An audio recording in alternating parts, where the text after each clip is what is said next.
Corneille Mulumba, au cadre de l'Union pour la démocratie et le progrès social, et puis chercheur, auteur de plusieurs livres rédigés. Bonsoir, M. Corneille Mulumba. Bonsoir. Comme vous le savez, l'actualité reste dominée par ces catastrophes naturelles. Comme vous le savez, plus de 120 morts et puis plusieurs dégâts matériels enregistrés après la pluie torrentielle qui s'est abattue dernièrement dans la ville-province de Kinshasa, où l'équipe de l'Office des voiries et drainage est à pied d'œuvre pour les travaux. Mais la suite, quelles sont les solutions envisagées pour pallier à cette situation, surtout face à ces catastrophes naturelles? Mais aussi, au cours de cette émission, nous allons parler de la clôture de la session de l'Assemblée nationale et du Sénat, mais aussi et surtout la visite du président de la République, Félix Antoine Tshisekedi Tshilombo, aux États-Unis d'Amérique. Mais aussi, au cours de cette émission, nous allons aborder la question des négociations de Nairobi. Corneille Mulumba, je reviens à vous. Qu'est-ce que vous pouvez dire à propos de la pluie torrentielle qui s'est abattue ces derniers jours dans la ville-province de Kinshasa? Pour moi, c'est avant tout une interpellation sur la responsabilité ou la négligence de ceux qui sont amenés à diriger notre pays aux différents niveaux. Diriger une population n'est pas une partie de plaisir. On n'ambitionne pas de diriger une population pour sa gloire personnelle, pour s'enrichir, pour le pouvoir, avoir dit qu'on a le pouvoir. Non. Ce qui s'est passé, c'est très, très, très grave. Plus de 120 Congolais, 130, on dit, qui perdent la vie comme ça. Parmi eux, vous avez sans doute des futurs ingénieurs, des futurs médecins. Mais dans tout ça, qui incombe la faute, s'il vous plaît? Non, mais écoutez, donc je relève d'abord ça. Oui. Mais la faute incombe avant tout aux dirigeants, bien sûr. Comment ça? Je vais vous expliquer. C'est ça d'abord, donc, c'est une perte considérable. Oui. Considérable. Ailleurs, même quand il y a 2 morts, c'est toute une affaire. Mais là, on perd 120 Congolais et ça passe presque inaperçu. Ça, c'est une chose. Pourquoi? La responsabilité est où? Nous vivons dans un pays tropical où il y a 8 mois de saison de pluie et 4 mois de saison sèche. Et ce n'est pas n'importe quelle pluie, ce sont des pluies diluviennes, comme on dit généralement. Mais il y a eu par le passé des pluies de cette nature. Il y a eu beaucoup de morts. Les années avant, il y en a eu encore. Il y en a eu hier, mais il va y en avoir encore de ces pluies-là, nous le savons. La question est, qu'est-ce que nous faisons pour prévenir? Quelles dispositions nous prenons pour épargner la vie à nos compatriotes? Il ne suffit pas de pleurer ceux qu'on a perdus, mais surtout, aujourd'hui, d'éviter qu'il y en ait d'autres. N'est-ce pas? D'éviter qu'il y en ait d'autres. Pour cela, nous en parlerons, l'État se dote d'un budget.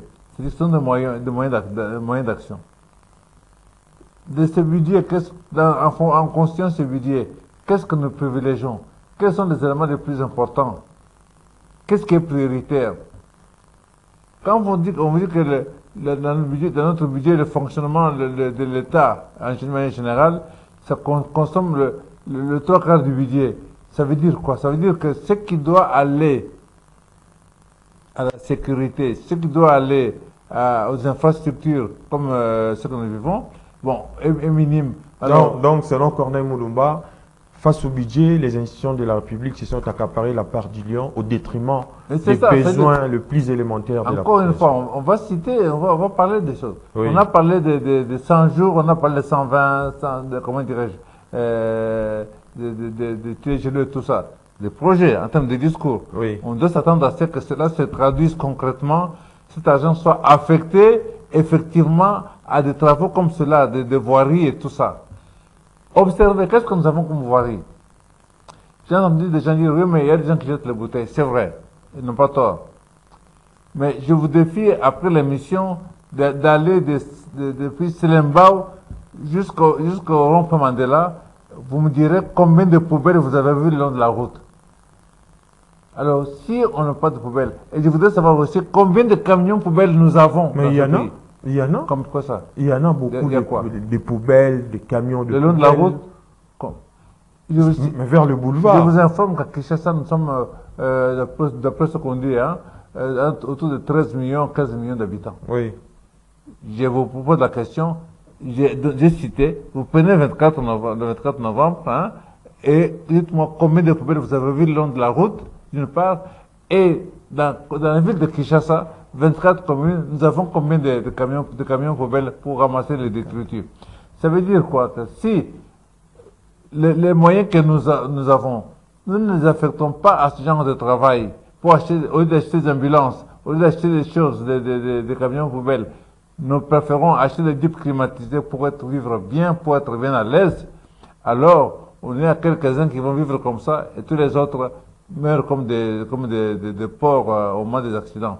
C'est ça la question. Si vous savez que nous allons avoir de pluie, alors, et vous savez qu'il faut que nous ayons des caniveaux. Qu'est-ce que nous avons comme caniveaux?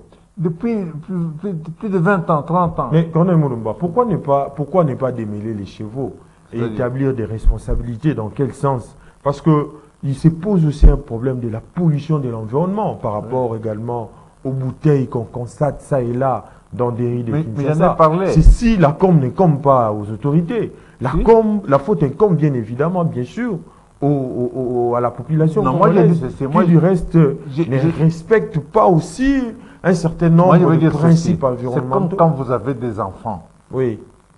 N'est-ce pas? Vous créez le cadre. Vous établissez les limites.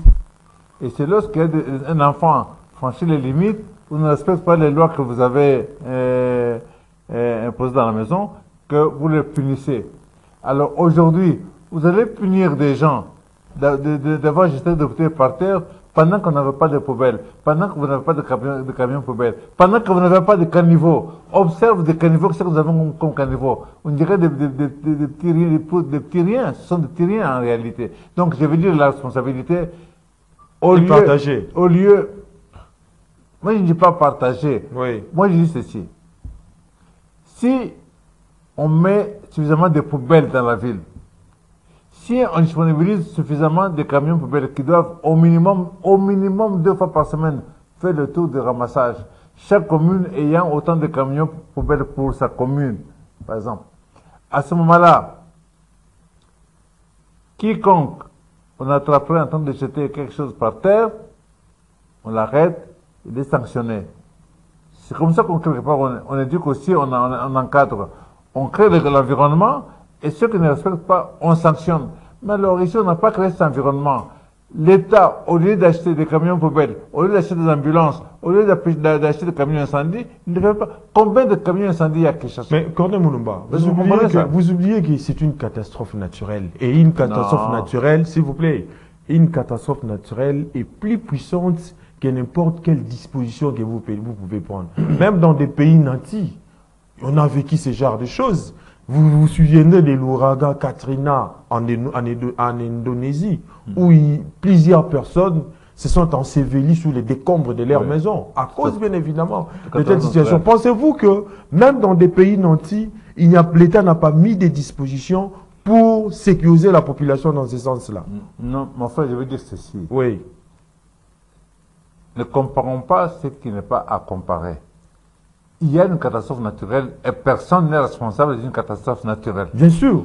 Mais maintenant, le fait d'établir des responsabilités des dirigeants, il ne s'agit pas de s'en prendre à ceux d'aujourd'hui ou d'hier ou quoi que ce soit. C'est la continuation. Oui.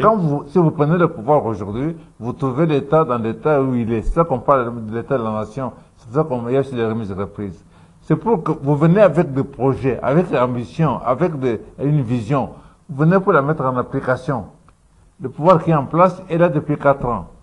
La question qui est importante de savoir, c'est que au bout de 4 ans, sur ce domaine-là, en termes d'ambulance, en termes de camions incendie, en termes de camions poubelles, qu'est-ce qu'on a fait? Comment est-ce qu'on a organisé la salubrité dans la ville, ainsi de suite? Vous comprenez? Donc, la question, elle est là. Il peut y avoir une catastrophe naturelle. Peut-être qu'au lieu d'avoir 130, on aura peut-être eu 15 ou 20. C'est autant de vies épargnées. Mais je constate qu'il n'y a pas eu, il n'y a pas ça. Il n'y a pas ça. Il n'y a pas quoi? Il n'y a pas de camions poubelles, il n'y a pas de... C'est ce que vous pensez. Mais ceux qui circulent dans des routes avec la mention Union européenne, c'est quel genre de camion? D'abord, Oui. je me répète, il y a 24 communes à Kinshasa, nous sommes plus de 100... Mais Corneille Moulouba, à l'impossible, nul n'est tenu. On peut s'attendre à ce que nous avons peut-être. Quand vous dites qu'il n'y a pas de camions, là, quand je parle ça devient une aberration. Il n'y a pas de camions, c'est proportionnellement par là, il n'y a rien par rapport aux besoins de la ville. C'est ça que je veux dire. Par rapport aux besoins, il n'y a rien. N'est-ce pas? J'ai dit que nous sommes plus de 1 300 000, plus de 13 millions d'habitants à Kinshasa. Et j'ai dit que observez ce que nous avons entre 2019, 2020, 2021, 2022. Dites-moi, on a acheté combien de camions poubelles, on a acheté combien d'ambulances, on a acheté combien de camions anti-incendie. C'est là la question. On n'en a pas acheté, ok, on n'en a pas acheté, très bien. Deuxième question. Dites-moi, combien de Jeep dernier cri climatisés 4x4 on a acheté pendant la même période? Ça aussi, c'est une question à laquelle il faut répondre. Donc, je mets dans la balance, je montre que... Il faut savoir que la priorité n'est pas seulement le fait d'acheter des voitures, des camions de poubelle. Je veux dire ceci. La priorité, c'est aussi l'insécurité à l'Est. La priorité, c'est aussi les sociales des Congolais. La priorité, c'est aussi l'économie. Vous avez compris ce que je veux dire? Oui. Donc, c'est-à-dire que c'est bien, on peut rouler être très, très bien, avoir de très hauts, des salaires très élevés, qui ont encore fait débat il n'y a pas si longtemps. Mais, et je pose la question, au cours des 4 dernières années, combien de ces véhicules utiles à la population, à la sécurité de la population, on a acheté? Si on en a acheté plein pour le luxe, pour tout ça, mais rien, quasiment rien pour la population, pour le pays. Je veux dire que c'est seulement l'ordre de priorité. Si la priorité, c'est d'être bien mangé, soit avoir beaucoup d'argent, d'avoir des salaires très élevés et bien rouler carrosse, avoir de belles maisons et tout ça, ok, c'est une chose. Mais quand vous allez à l'État, c'est pour servir. Si vous devez servir, vous venez là-bas avec des projets, avec des programmes. Qu'est-ce que nous allons faire si nous accédons au pouvoir? Où est-ce qu'on allons trouver maintenant, qu'est-ce que vous préconisez alors face à l'incapacité du gouvernement d'acheter des camions de poubelles, de mettre des poubelles dans des riz ou dans pas des villes l'incapacité, c'est pas le gouvernement n'est pas incapable de le faire. Il n'a pas causé la priorité. Donc il faut établir des responsabilités. Il faut établir des responsabilités. Il y a des responsabilités. Pour quelle raison? La question, c'est ça que même vous de la presse devez poser. Pourquoi est-ce qu'on n'a pas acheté ça? Pourquoi on n'a pas acheté ça? Pourquoi on n'a pas acheté ça? Pourquoi on a autant de chômeurs, des jeunes qui chôment, et en même temps, on ne construit pas de caniveaux convenables? Comment voulez-vous faire des caniveaux minuscules dans un pays à climat tropical? Ça n'a pas de sens. On doit avoir des caniveaux conséquents, on doit avoir Je pense que les responsabilités, et malheureusement, le Parlement est parti en vacances. Alors qu'on devait interpeller le ministre des Infrastructures là-dessus, pour que s'explique l'environnement, pour que s'explique pourquoi ceci, pourquoi cela. Voilà. Mais après ces catastrophes, je l'ai bien mentionné, qu'il y a eu une équipe des l'OVD qui était sur place face également à la scission de la route nationale numéro 1 au niveau des Mikendi. Oui, mais on vient réparer la route. On vient dépanner. Moi, je parle de structurel, c'est-à-dire que de ce qu'on fait pour réduire au maximum. Nous savons, depuis des années sur Willery, chaque fois qu'il pleut, tout est inondé. Bien. Qu'est-ce qui bloque? Qu'est-ce que nous devons faire? Quelle solution on a trouver? On gouverne pour trouver des solutions. Quelle solution on propose? Mais quelle solution? Il faut un autre plan d'aménagement de la ville de Kinshasa. Je ne suis pas un technicien en la matière. La question, je suis la population. En tant que peuple, faisant partie du peuple congolais, je me dis, je constate, je dis, mais ce que nous dirige, Quelle solution on prend pour ça? On a un ministère consacré et qui touche beaucoup d'argent pour ça. Qu'est-ce qu'il fait? On a au Parlement une commission des infrastructures. Qu'est-ce qu'ils font pour interpeller, pour suivre les travaux, pour suivre ce genre de choses? Vous comprenez? C'est la question. Donc moi j'ai... Avez-vous le temps de suivre hier la déclaration des députés de la ville-province de Kinshasa? Ils ont bien dit, même Mossolabi, si bien souligné hier au cours de la plénière, qu'il y a des travaux de faisabilité pour envisager de créer une autre ville en dehors de la ville-province de Kinshasa. Mais, mon ami, si on veut créer une autre ville à Kinshasa, à côté de... Mais tout ça, c'est dans les soucis de faire face à ces genres de situations, mais c'est quand même c'est pas ça. Si on refait les mêmes bêtises dans la construction, dans les plans d'aménagement, il n'y aura rien. Ça, c'est une chose. Mais à propos de la ville, je trouve aberrant. Oui. Je trouve aberrant qu'on veut construire Kinshasa 2. La ville de Kinshasa est aux antipodes de la ville de Goma, de Bukavu. Oui. N'est-ce pas? Aux antipodes. Comment voulez-vous objectivement que nous ne contribuons pas à favoriser cette fameuse balkanisation de notre pays? Parce que ceux qui sont à Bukavu, ceux qui sont à Goma, sont plus proches de ceux qui sont au Burundi et au Rwanda que ceux qui sont à Boma, n'est-ce pas? Si on veut être un peu intelligent, on doit créer une nouvelle ville, c'est indispensable, mais au cœur du Congo, pas aux extrémités du Congo, au cœur du Congo, pour rapprocher les Congolais des uns des autres. À ce moment-là, ceux qui sont à Kinshasa, ou ceux qui sont à l'ouest, peuvent facilement, en très peu de temps, arriver au centre. La même chose pour tous ceux qui sont à l'ouest, ceux qui sont au nord, comme tous ceux qui sont au sud. Alors, il y aura un plus grand brassage des Congolais. Alors, au lieu de réfléchir à ce terme-là, pour que les Congolais cherchent à vendre à d'autres Congolais à l'intérieur du pays, on continue, on veut refaire la bêtise de construire une ville de Kinshasa, une nouvelle ville aux extrêmes. Non, je pense que, sincèrement, c'est au cœur du Congo qu'il est absolument indispensable de construire une nouvelle ville après avoir fait une bonne étude d'aménagement pour ne pas connaître les mêmes erreurs que nous connaissons. Corneille Moulumba, le gouvernement a pris l'option, bien évidemment, de prendre en charge le mort, afin d'organiser des obsèques pour les enterrer. Mais vous, en tant que politique, comment voyez-vous ces gestes gouvernementaux? Mais pourquoi vous parlez de gestes? Pourquoi est-ce que vous parlez de gestes? C'est le gouvernement de la République. Il a le devoir de le faire. Ce n'est pas un geste. Quand on parle d'un geste, c'est juste, c'est les gentils, regardez, il a fait ça. Non, non. C'est le minimum, c'est au moins non seulement d'intérêt, mais de dommager les familles, parce que sa responsabilité est établie. Mais sous d'autres ici, on laisse faire, on laisse tomber. Mais le fait quand même de compatir au malheur des victimes, vous ne voyez pas que c'est un geste louable? C'est une obligation, ce n'est pas un geste, c'est une obligation. Il ne faut pas un gouvernement responsable qui ne s'occupe pas de ça. C'est impensable. Il ne doit pas non seulement faire cela, mais il doit dédommager, il doit encadrer, il doit accompagner les familles, parce que sa responsabilité est établie. Et dans tout autre cieux aussi, il y aurait des procès très importants contre le gouvernement. Procès face aux catastrophes naturelles. C'est pas une catastrophe. Non, mais pourquoi vous ne comprenez pas? Vous ne voulez pas comprendre. J'ai dit il y a une catastrophe naturelle. Oui. Dans cette catastrophe naturelle, on établit la responsabilité. Allez, vous êtes dans un véhicule.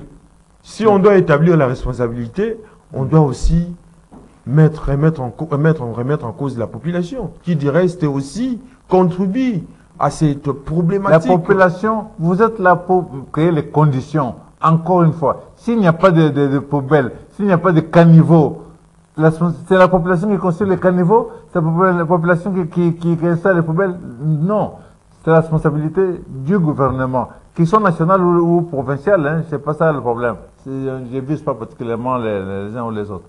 Mais c'est un minimum qu'il y ait au moins ça. On ne pourrait pas empêcher peut-être qu'il y ait des morts, mais à perdre comme ça plus de 120 Congolais. Mais lorsque la population bouche des caniveaux, tout de suite, s'il vous plaît, Corneille Mulumba.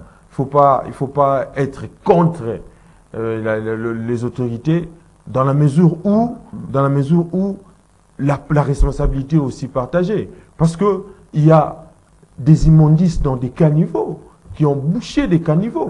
Est-ce que vous pensez que la faute incombe toujours... Pourquoi vous ne voulez pas comprendre? Vous êtes sur Rond-Point Mandela. Oui. Vous avez mangé une banane, n'est-ce pas? Vous êtes un garçon bien éduqué, vous attendez chercher une poubelle pour la jeter. Vous allez monter tout 24 là, je ne sais pas si vous allez trouver la poubelle, une poubelle, peut-être au niveau de Notre-Dame, ou bien à Selemba, ou à Station Moula. Vous comprenez ce que je veux dire? Mais vous pouvez garder, mettre dans un sachet, dans votre poche, et puis chercher là où se trouvent les poubelles pour mettre. Dans votre poche, hein. Vous regardez dans votre poche. La même chose. Mais où est les problèmes si on regarde dans la poche? Où est le problème? Alors vous n'êtes pas de bonne foi. J'ai dit qu'il y a une responsabilité. Profitez de votre position de médias pour faire pression pour que les autorités installent les poubelles, pour qu'ils construisent des caniveaux convenables correspondant à la nature de la ville, pour qu'ils achètent des camions poubelles au lieu d'acheter que des jeeps les plus chers. Les jeeps c'est le plus cher. C'est minimum de 70 000 $, ainsi de suite. Alors vous comprenez que, quelque part, il y a de l'inconscience, de l'irresponsabilité. Donc la notion qu'on a du pouvoir, on vient au pouvoir pour s'enrichir, pour vivre, pour paraître. On ne vient pas au pouvoir pour servir le pays, pour travailler pour le pays. Mais on devrait venir au pouvoir pour travailler pour le pays, pour servir la population. Et si on inverse ça, alors ça ira beaucoup mieux. Très bien, on ne doit pas s'éterniser là-dessus parce qu'il y a une floraison des sujets d'actualité qu'on doit aborder au cours de cette émission. Nous avions dit tout au début de cette émission que nous allons aussi parler de la visite du président de la République démocratique du Congo, Félix Antoine Tshisekedi Tshilombo, aux États-Unis d'Amérique. Monsieur Corneille Mulumba, qu'est-ce que la visite du président vous inspire? Non, ce n'est pas la visite du président. C'est un sommet. Oui. Des chefs d'État africains. Où le président de la République, Félix Antoine Tshisekedi, a pris part. Il faisait partie de la oui. délégation, des invités. Oui. Mais ce n'est pas un sommet comme si vous allez rencontrer les autorités américaines, avec votre délégation, vous négociez et tout. C'est un sommet.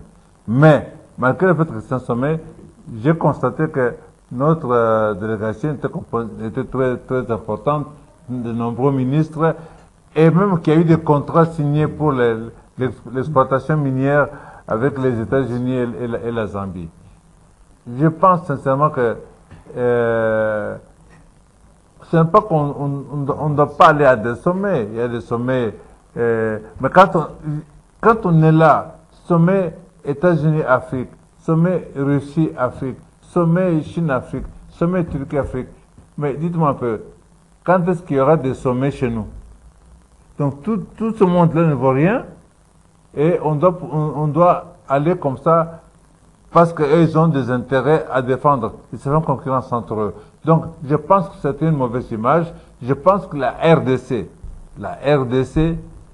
c'est un pays, je rêve peut-être, mais c'est un pays leader, c'est un pays phare qui devrait influencer beaucoup de pays africains sur les positions qu'elle prend. Je pense que la RDC doit prendre certaines positions et d'autres pays africains peuvent s'aligner sur ces positions-là. Nous n'avons pas à défiler. Nous pouvons aller, mais la prochaine réunion, elle se tient ici chez nous. Alors, combien de chefs d'État européens sont venus chez nous? Combien de chefs d'État américains sont venus chez nous?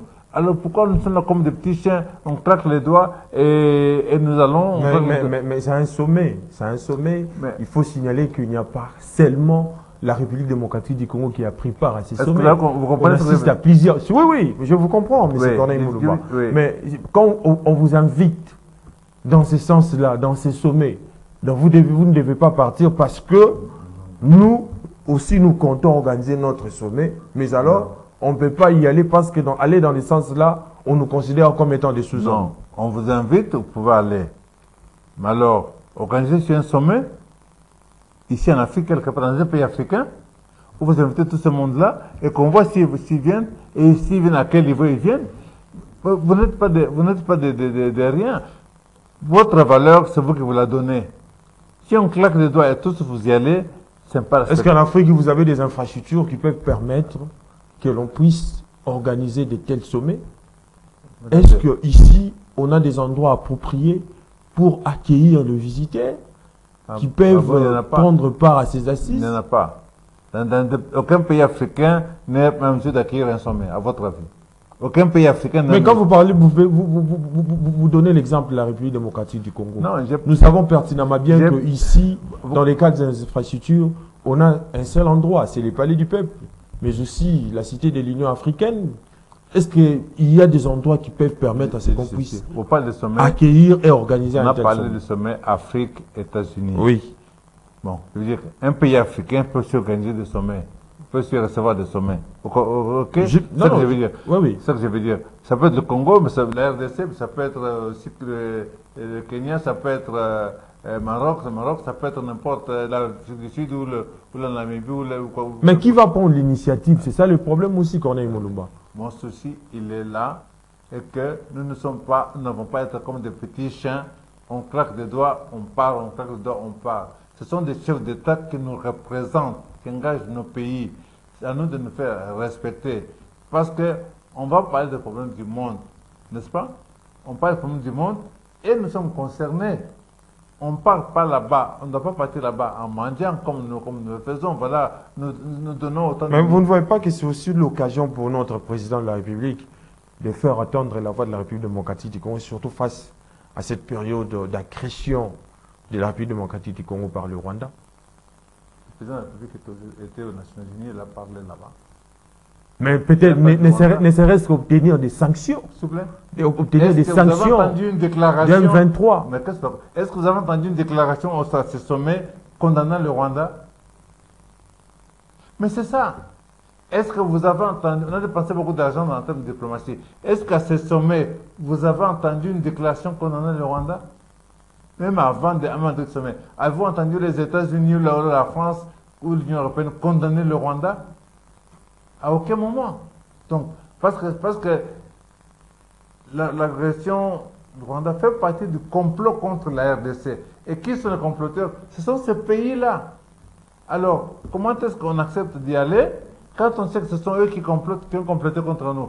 Ça aurait pu être un geste pour la RDC d'exprimer son mécontentement en n'y allant pas, par exemple. Parce que je ne sais pas qu'est-ce que nous avons gagné en y allant. S'il était un geste, si la RDC refuse d'y aller, parce que ça veut dire qu'on dit, c'est même de dénoncer, c'est vous là qui complotez contre, qui financez le Rwanda, qui soutenez le Rwanda, qui armez le Rwanda. C'est vous qui votez comment dirais-je, la prolongation comment dirais-je, de l'embargo sur les armes. C'est vous là qui saisissez l'avion, mais c'est vous qui armez le Rwanda, c'est vous qui armez tous ces pays-là. Mais vous pensez que dans les coulisses, dans des salons UP des États-Unis d'Amérique, la question n'avait pas été abordée? Je pense que ce n'est pas dans les coulisses. Oui. On doit entendre une déclaration. Quand on se rencontre, il y a une déclaration finale. Dans la déclaration finale, on doit entendre ça. On doit le dire, on doit entendre la condamnation. Ce n'est pas qu'on a parlé dans les coulisses. Ce qu'on a parlé dans les coulisses, ni vous ni moi, ni personne ne le sait, mais on va entendre la condamnation. Et personne n'a condamné le Rwanda. Personne, aucun pays n'a condamné, de ces pays n'a condamné le Rwanda. Alors on est allé faire quoi là-bas? Parce que c'était ça au moins le minimum. Nos compatriotes meurent tous les jours, on tue là-bas par le Rwanda. Et pendant ce temps, l'Union européenne apporte de plus de 20 millions de dollars au Rwanda. Pendant ce temps, tous, aucun d'entre eux, je veux dire, ne condamne le Rwanda. Alors, c'est quoi?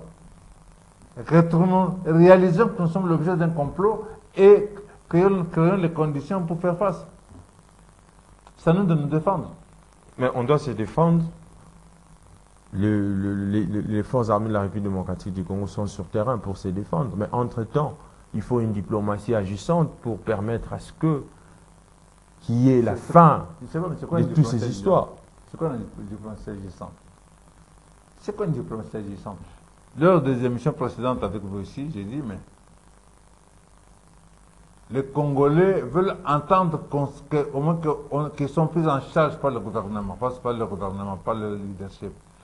Par exemple, je vous avais dit, commençons par même mettre un premier ministre, un général, puisque nous sommes agressés. Mettons un général qui peut parler le même langage que ceux qui sont en face.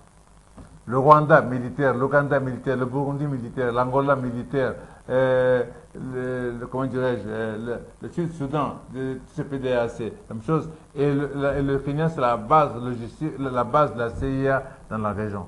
Donc, tenant compte de tout cela, il fallait que nous ayons un Premier ministre, un général, qui connaît même 3, 4, 5 généraux au sein du gouvernement pour parler le même langage que ceux qui sont en face. Ça, c'est un. Pour quelle raison est-ce qu'on ne transfère pas au minimum 30 000, au moins 30 000 militaires congolais dans cette partie de notre pays? Oui, on a lancé l'appel à la mobilisation des jeunes et tout ça, très bien, mais les jeunes qu'on mobilise aujourd'hui, pour les former et qu'ils soient en mesure d'aller au combat, il faut un certain temps, mais entre-temps, nous avons des militaires que nous pouvons déverser dans la région. Nous avons dit que, puisque ces pays-là sont des pays ennemis en réalité, mais nous devons refuser, stopper leur déploiement sur notre sol et au besoin, et pas au besoin, et même fondamentalement, cesser notre participation à l'EAC. Nous n'avons pas été membres de l'EAC, nous ne gagnons rien, nous sommes membres de la SADC, c'est ça que nous devons exploiter. Donc, je veux dire qu'on devait prendre des mesures. Alors, on perd du temps en disant qu'on va dans tel forum, on va dénoncer, on va dénoncer. Vous dénoncez très bien, mais qu'est-ce que vous faites concrètement? Or, tous ces trucs-là qui viennent, ils sont tellement bêtes que c'est nous qui devrons les payer en plus. Parce que ce n'est pas gratuit. N'envoie pas les gens comme ça venir ici gratuitement. Non, nous devons les payer en plus. Alors, vous comprenez que quelque part, moi, ça me fait tourner la tête parce que c'est pas normal. C'est comme si nous ne réfléchissions pas. Mais là, mais apparemment, vous ne paraphrasez pas l'idée du président Ndayishimiye qui avait dit que ces troupes vont quitter lorsque la République démocratique du Congo va organiser à son sein une armée forte. Mais c'est très très grave. C'est très très grave. Ça révèle d'une part que ces troupes de l'EAC ne viennent pas pour 2 jours, pour 3 jours, ils sont là pour longtemps. C'est ça que dit Ndayishimiye, que ces troupes sont là pour longtemps. Alors maintenant, nos FARDC vont faire face aux troupes parce qu'elles viennent, mais combien sont ces troupes? Les troupes rwandaises sont combien? Les Ougandais sont combien? Comment dirais-je, les troupes du Sud-Soudan sont combien? Les Kenyans sont combien? Vous ne savez pas. 1000, 5000, 3000, c'est le chiffre qu'on va donner, c'est tout.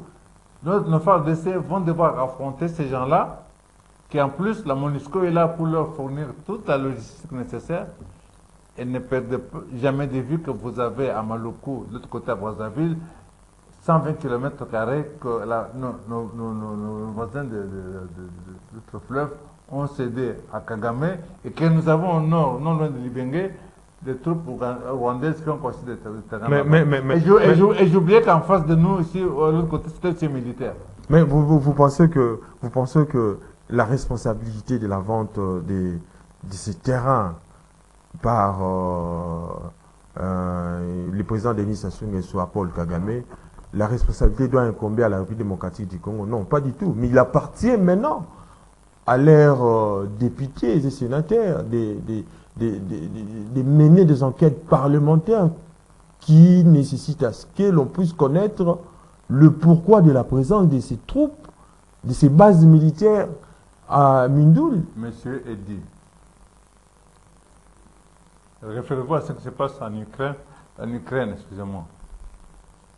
Si les Russes ont fait ce qu'ils ont fait, c'était parce qu'ils se sentaient insécurisés à cause du pays frontalier, l'Ukraine, auquel les Occidentaux, l'OTAN voulaient installer ses bases.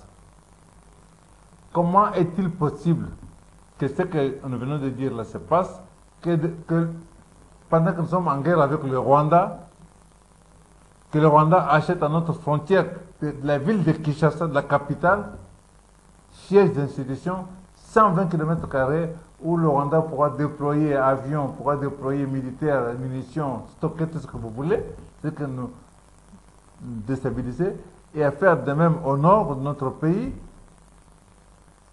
sans que notre Parlement ne parle sans que l'ambassadeur... S'il vous plaît, s'il vous plaît, Corneille Moumba, face à ces activités clandestines constatées là-bas, au Congo-Brazzaville, vous pensez que la responsabilité doit incomber à nos parlementaires qui doivent interpeller les autorités face à cela? Mais c'est pas leur...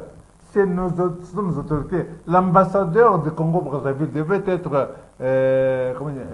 convoqué par notre ministère des Affaires étrangères pour avoir des explications. Il devait y avoir une protestation. Le Congo est menacé. Mais c'est une question de souveraineté, Corneille Moulumba. C'est le Congo-Brazzaville. Ça concerne le Congo-Brazzaville, pas la République démocratique du Congo. Même si le Rwanda a installé sa base militaire de l'autre côté. Je dis ceci. C'est un acte inamical, c'est une trahison du Congo-Brazzaville. Parce que pour traverser le fleuve, il faut 3 minutes. Ça, c'est une chose. On peut traverser, faire passer les armes. S'il vous plaît. Faire passer les armes, faire passer toutes les histoires là-bas. Alors, vous comprenez que c'est le Congo-Brazzaville aurait dû refuser, aurait pu dire nous ne pouvons pas accepter ça. Mais il a accepté et il nous a mis en danger. Et notre Parlement, notre gouvernement, la présidence de la République n'ont rien dit. Et ça, c'est très, très grave. Faudra-t-il admettre que Denis Sassou Nguesso est aujourd'hui au service de l'impérialisme rwandais? Je constate que Denis Sassou Nguesso a cédé au FPR rwandais, représenté par la Cristal, comment je vais le citer encore, qui donne le patron pour Kagame 120 km², c'est énorme. Donc Kagame a aussi son maillon faible là-bas, au Congo-Brazzaville, qui est Denis Sassou Nguesso. Mais je constate, Denis Sassou Nguesso et la France, s'il vous plaît.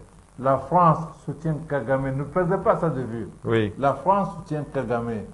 La France, soutenant Kagame, il a beaucoup de chance qu'il ait joué un rôle dans cette attribution.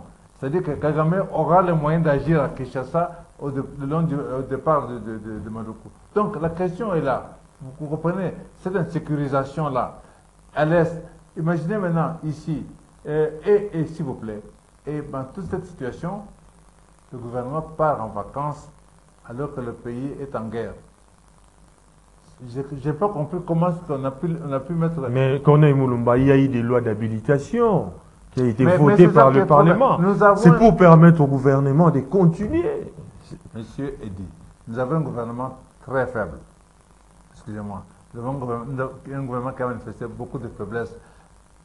Alors, vous donnez le pouvoir spécial, c'est ça, une loi d'habilitation qui permet au gouvernement de décider seul.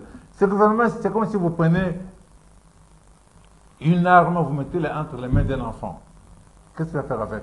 Alors, pendant que le pays est quasiment en guerre, vous avez tout l'Est là-bas qui est en guerre, vous avez les troupes étrangères à nos portes ici, vous les avez au nord, et pendant ce temps, on laisse les députés qui auraient pu interpeller, qui auraient pu mener des actions pour de veille de conscience et tout ça, vous laissez partir en vacances pendant 3 mois. En 3 mois, qu'est-ce qui peut ne pas se passer en RDC pendant que nous sommes en guerre active? Corneille Moulumba, nous sommes arrivés à la fin de cette émission parce que le temps qui nous a imparti touche à sa fin. Nous ne serons pas à mesure d'épuiser tout le sujet qu'on devait débattre au cours de cette émission.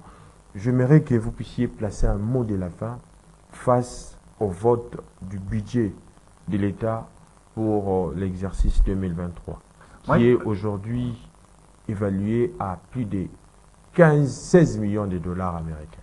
Milliards plutôt. Bien. Nous avions... Le dernier gouvernement Kengo avait un budget de 350 millions de francs congolais. 350 millions. Nous avons aujourd'hui un budget de 16 millions. Milliards. De 16 milliards, je veux dire. Est-ce que les Congolais ont senti un changement?